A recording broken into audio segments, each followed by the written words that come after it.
지금 우리가 같이 볼 말씀은 시편 61편 말씀입니다.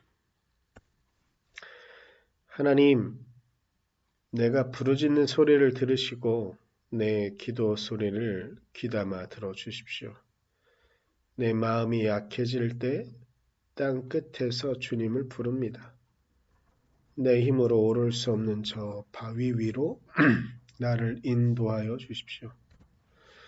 주님은 나의 피난처시요 원수들에게서 나를 지켜주는 견고한 망대이십니다.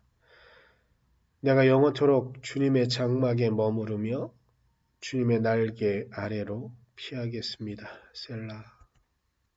주님은 나의 하나님, 주님께서 내 소원을 들어주시고 주님의 이름을 경외하는 사람이 받을 유업을 내게 주셨습니다.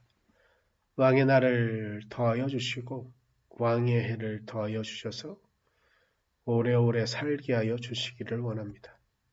주님 앞에서 우리 왕이 오래도록 왕위에 앉아있게 하시고 주님의 한결같은 사랑과 진리로 우리 왕을 지켜주시기를 원합니다.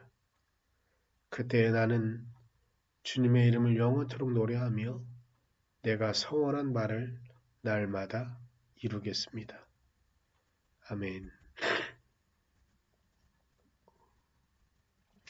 오늘 시편 61편도 전형적인 형태를 같이 띠고 있는 그런 시편입니다. 잠깐 조금만 수정하겠습니다.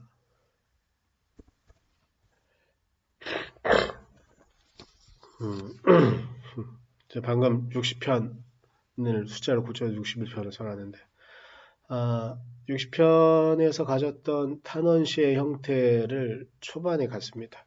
그래서 이렇게 이야기하죠. 그러니까 오늘 61편은 약간 좀 특이한 게 탄원시와 그리고 자신의 하는 일에 대해서 하나님 좀 도와달라고 힘이 되어달라고 이렇게 간구하는 내용이 담겨져 있는데 앞에 1절부터 4절까지는 탄원시의 형태를 전형적으로 띠고 있습니다. 그런데 이 기도 가운데, 이 탄원 가운데 지금 시편 저자가 다윗이 간구하고 있는 것은 1절에 내 기도 소리를 귀담아 들어주십시오라고 간구합니다. 전형적인 형태입니다. 그래서 어느 누구도 나의 말을 들어주지 않고 이 위기 가운데 누가 나를 구원해 줘야 되는데 누구도 나의 편이 되어주지 않고 들어주지 않고 있으니 하나님, 주님 당신께서 나의 기도 소리에 귀를 기울여서 귀담아 이 기도를 들어달라고 이렇게 간구하고 있는 것이죠. 그러면서 2절에 나를 인도해 달라고 왜냐 3절과 4절 가운데 주님은 나의 피난처이시고 그렇기에 4절에 나는 주님의 날개 아래로 피하겠습니다라고 말하고 있습니다. 전형적인 탄원의 형태를 띠고 있는 그런 시인데 바로 이어서 다윗은 이렇게 말합니다. 그러니까 5절부터 8절까지의 내용은 당신께서 나를 왕으로 세우셨으니 내가 하는 이 일들 가운데 내가 지혜로운 왕이 되어주도록 올바른 통치가 되어주도록 나를 지켜달라고 이렇게 간구하며 기도합니다. 탄원시의 형태니까 이렇게 또 말씀을 좀 드리면 우리의 삶에서 일어나는 잔인한 일들이 좀 많이 있습니다. 우리에게 일어나는 많은 일들, 때로는 억울하기도 하고 힘들고 그런 일들이 우리에게 계속 있을 수 있습니다. 계속 있고 계속 그런 상황들이 처해져 있을 수 있습니다. 그런데 그때에 또 우리는 삶을 살아가야 하죠.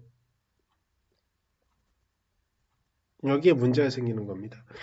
요즘은 그래도 사회 분위기가 조금은 좀 인정도 해주고 봐주고 이러는 것 같지만 그러나 여전한 사실 중에 하나는 무엇이냐면 자신에게 일어난 엄청 어려운 일들, 힘든 일들이 있다고 할지라도 그가 일상으로 돌아오지 못한다고 한다면 주변에 있는 아주 가까운 몇몇 사람을 제외하고는 그 사람을 배려하려고 하지 않습니다. 제가 아주 예전 일이긴 한데 풋내기 전도사였을 때 어머니가 골다공증으로 병원을 입원하신 적이 있었어요. 꽤 오랜 시간 병원을 입원하고 계셨었는데 그때가 마침 제가 풋내기 전도사로 사역하던 교회에 여름 수련회를 준비하고 있던 시간이었거든요. 참 많이 고민이 됐었습니다. 어머니는 골다공증으로 허리를 제대로 쓰지도 못하시고 병원에 입원해 계신데 제가 계속 어머니 옆에 있을 수 있는 상황이 안 되는 거죠. 물론 요즘 코로나 상황이라고 한다면 오지 말라고 하니까 그나마 마음으로는 죄송하더라도 물리적인 시간은 좀 생길 수도 있었겠지만 그 당시에는 그런 것도 아니었고 어려운 거죠. 그래서 막 고민도 되고 걱정도 되고 했었던 것 같습니다. 수련회를 준비하면서도 내가 지금 수련회를 준비하고 있는 게 맞는 건가? 라는 생각이 들 정도의 그런 심리적인 압박감을 갖고 있었습니다. 그런데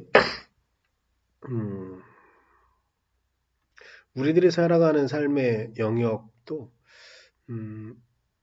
많이 그런 것 같습니다. 우리에게 일어나는 일들이 있습니다.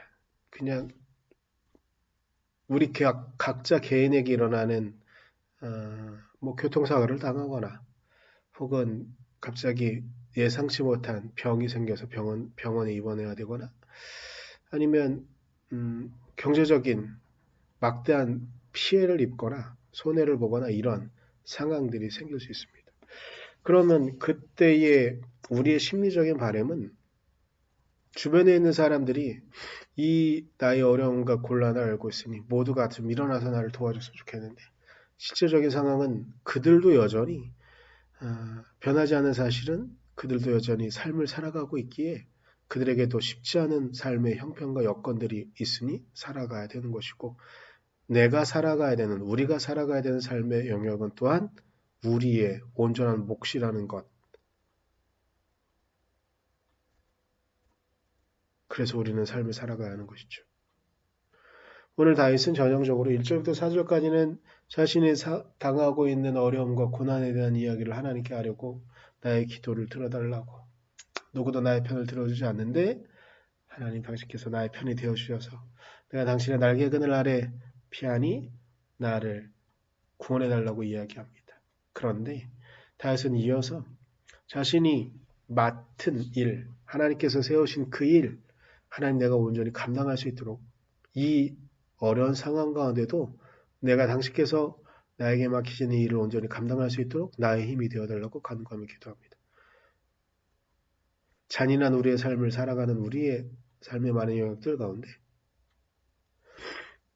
힘들고 어려운 부분도 그래서 모든 것들을 다 제껴두고 나는 나의 외로움과 고통과 아픔 이것에만 온전히 모든 것들을 집중하고 싶고 내 주변에 있는 모든 사람들도 이것을 배려해줬으면 좋겠을 때 그러나 그때에도 우리는 삶을 살아야 하는 것 같습니다. 오늘 다윗이 그렇게 간구하며 기도합니다. 내가 맡는 이 일, 내가 지금 하고 있는 이 일 온전히 감당할 수 있도록 힘을 달라고.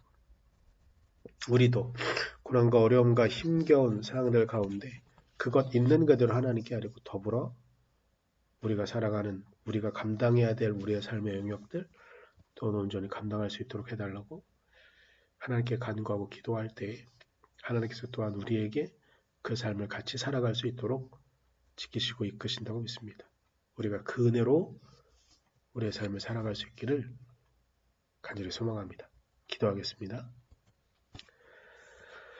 주님 당신의 은혜와 당신의 사랑만을 믿고 바라며 나아갑니다. 하나님 우리에게 힘들고 어려운 일이 없을 수 없으나 그러나 그때에도 우리는 우리의 삶을 살아가야 합니다. 하나님 다윗이 힘들고 어려운 상황 가운데도 하나님 나의 기도를 귀 기울여 달라고 이렇게 외치는 그때에도 그가 하나님께서 맡기신 일은 온전히 감당할 수 있도록 해달라고 기도한 것처럼 우리도 또한 우리의 힘들고 어려운 상황 가운데도 우리의 삶을 살아갈 수 있도록 당신께서 우리에게 맡기신 일을 온전히 감당할 수 있도록 우리를 이끌어 달라고 당신께 간구하며 기도할 수 있도록 하나님 우리를 붙잡아 주십시오. 하나님께서 그렇게 우리를 붙잡아 주시기를 소망하며 이끌어 주시기를 소망하며 예수님의 이름으로 기도드렸습니다. 아멘.